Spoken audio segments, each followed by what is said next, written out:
Alors, le début de la Géoula qui a commencé avec la révélation du Zohar et du Harizal, du Baal Shem Tov, et que Rabbeinu est venu terminer ce processus-là, ce procédé de la Géoula.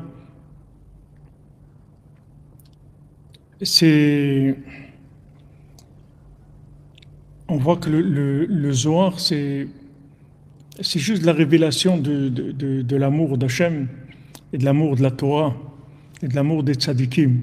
C'est ça qui fait le Zohar. Le Zohar, il fait aimer. Toute la révélation des secrets de la Torah, c'est de faire aimer.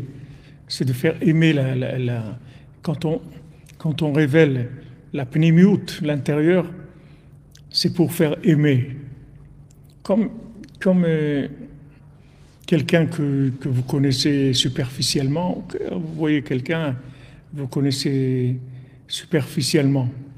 Mais quand vous allez connaître quelqu'un de l'intérieur, vous allez voir que vous allez commencer à vous attacher à la personne. Quand vous connaissez la personne dans l'intérieur, et plus vous allez connaître profondément une personne, et plus vous allez vous attacher à cette personne-là. Hachem, il a donné la possibilité de révéler les secrets de la Torah. Ça veut dire qu'Hachem, il a donné la possibilité de s'attacher à lui à travers l'amour que les secrets de la Torah ils vont révéler. C'est-à-dire on est passé dans une autre façon de voir la Torah. Avant, il y avait la Torah qu'on comprenait, on pouvait comprendre des choses. Mais s'attacher, c'était quelque chose qui était réservé à certaines personnes. Maintenant, le fait qu'il y a eu le Zohar, alors Rabbi Shimon, il a garanti qu'avec le Zohar, on allait sortir de l'exil. Que le Zohar, ça allait faire que la Torah, elle ne s'oublierait pas. Et pourtant, on voit qu'à l'époque, il y avait des grands érudits, il y avait des très grands tzadikim dans le monde. Mais la Torah qu'ils avaient, c'était une Torah qui restait, malgré tout, assez superficielle. Même si c'était très sérieux, que ça allait très loin. Mais l'approche, le fait qu'il n'y avait pas de révélation des secrets, alors ça restait une approche superficielle. Donc les sages, ils ont vu que ça allait s'oublier. Parce que toute approche superficielle, ça s'en va. Le temps, il va faire disparaître les choses. Avec le temps, il va y avoir les choses, elles vont s'émousser, elles vont disparaître. Et les sages, ils ont vu que la Torah, elle allait s'oublier. Maintenant, comme Rabbeinu, il a révélé le secret de Rabbi Shimon, il a dit, maintenant, Yochai, il a dit non, elle ne va pas s'oublier parce que c'est écrit que l'Otichakar mi Pizarro ne s'oubliera pas de sa descendance de Yochai. C'est-à-dire qu'avec Rabbi Shimon, le fils de Yochai, alors elle ne sera pas oubliée, la Torah. Alors maintenant, c'est en fait la révélation de la mémoire par l'amour. Comme on dit, on veut se rappeler quelque chose, alors on apprend par cœur. On ne dit pas on apprend par cerveau, on dit on apprend par cœur. C'est-à-dire que maintenant, on répète, jusqu'à que ça rentre dans le cœur. Une fois que ça rentre dans le cœur, normalement, ça ne s'oublie plus. Quelqu'un qui a... La mémoire, elle est dans le cœur, elle n'est pas dans le cerveau. Le cerveau, c'est une mémoire de stockage, mais ce n'est pas une mémoire vivante. La mémoire vivante, elle est dans le cœur. Quelqu'un qui vit les choses dans son cœur, il n'oublie jamais. Quand quelqu'un il oublie, vous dites à quelqu'un, voilà, fais telle chose et tout. Ah, j'ai oublié. Pourquoi il a oublié? Parce qu'il n'aime pas. S'il aimait, il ne peut pas oublier. Quelqu'un vous donne une commission à faire, il dit, voilà, quand tu vas là-bas, donne-lui telle chose. Ah, j'ai oublié. Tu as oublié. Tu as oublié quoi? Ça veut dire que tu n'es pas branché, tu n'as pas ton cœur dedans, alors tu oublies, parce que c'est superficiel.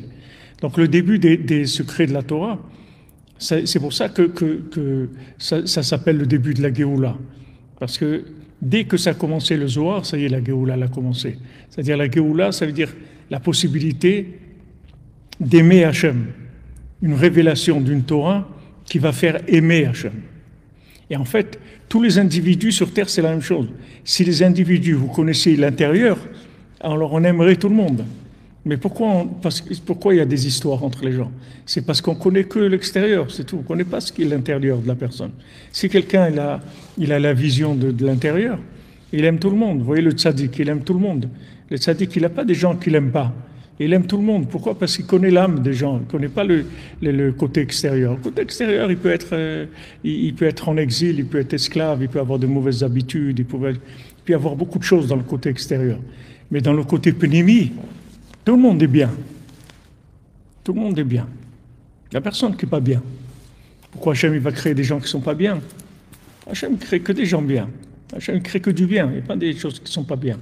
Même Rabbeinu il dit, si tu vois quelque chose dans le monde qui n'est pas bien, que tu dis, à quoi ça sert et tout, des scorpions ou des serpents ou des choses, il dit, si tu regardes bien, tu vas voir qu'il y a quelque chose de bien dedans. Parce qu'il n'y a rien que Hachem il fait qu'il n'y a pas de bien. Donc un individu, par définition, il est bien, puisqu'Hachem il a dit faisons l'homme à notre image, ça veut dire que c'est à l'image de Dieu, c'est sûr qu'il est bien. Seulement, il faut aller plus loin que la fiche. Il faut aller plus loin, parce que le côté extérieur, des fois, il a été malmené, et la personne, elle est en exil, elle a beaucoup de défauts, des problèmes, c'est extérieur. L'intérieur, les gens, ils sont extraordinaires dans l'intérieur. Donc, l'attitude à avoir, c'est que quand on voit qu'il y a des défauts chez quelqu'un, il faut aller juste plus à l'intérieur. Et à ce moment-là, on va voir une lumière, quelque chose qui va enlever les défauts. Mais ce principe-là, dans le monde, il est venu avec le Zohar. Le Zohar, il est venu comme son nom l'indique, c'est la lumière. C'est-à-dire que c'est voir l'intérieur de la Torah. Tu dis, voilà, quand tu mets les tefilines, ou tu fais Shabbat, voilà ce que tu fais. Regarde les choses extraordinaires qui se passent. Il te fait aimer, parce qu'il te révèle les secrets. Maintenant, si tu connais le secret d'un individu, tu vas voir que tu vas l'aimer. Si tu connais le problème, c'est d'arriver à approfondir la personne. Pour ça, il faut dépasser le côté impulsif, le côté des midot, etc. Alors, ça, c'est extraordinaire que maintenant, en aimant, en s'attachant, en aimant, on se transforme. C'est une méthode dont je vous ai parlé souvent, mais c'est une méthode qui n'est pas connue dans le monde. Les gens ils pensent que pour se transformer, il faut travailler sur soi-même. Mais il y a une méthode beaucoup plus rapide et beaucoup plus parfaite dans les résultats, qui donne de beaucoup meilleurs résultats, c'est de s'inclure, de se transformer par inclusion. Et ça va beaucoup plus vite et ça donne des résultats extraordinaires. Donc voilà, Rabbeinu dit, voilà, si vous attachez à moi, vous allez devenir comme moi. Et vous transformez, vous allez devenir comme moi, par le fait que vous incluez en moi. Quand on est aimé, alors ça nous donne la force de faire sortir les énergies qu'il y a en nous, c'est-à-dire de donner beaucoup plus de nous-mêmes quand on est aimé. Quand on est aimé, on se donne beaucoup plus que quand on n'est pas aimé. Aimé, on a tendance à donner beaucoup plus. Mais le principe ici de l'attachement au tzaddik, c'est quelque chose de fondamental et pour tous les secrets de la Torah. C'est fondamental, c'est-à-dire que c'est la transformation de l'individu par l'inclusion dans un niveau plus profond. Le fait qu'on s'inclut en Eretz Israël, on s'inclut dans le mariage, on s'inclut avec des amis, on s'inclut avec des tzadikim, c'est ça va nous transformer. C'est là où il faut faire le plus d'efforts, c'est beaucoup plus grand. beaucoup plus grand. On arrive à des résultats beaucoup plus grands comme ça, que de travailler sur nous-mêmes. Parce qu'on travaille sur nous-mêmes, on travaille avec avec ce qu'on est.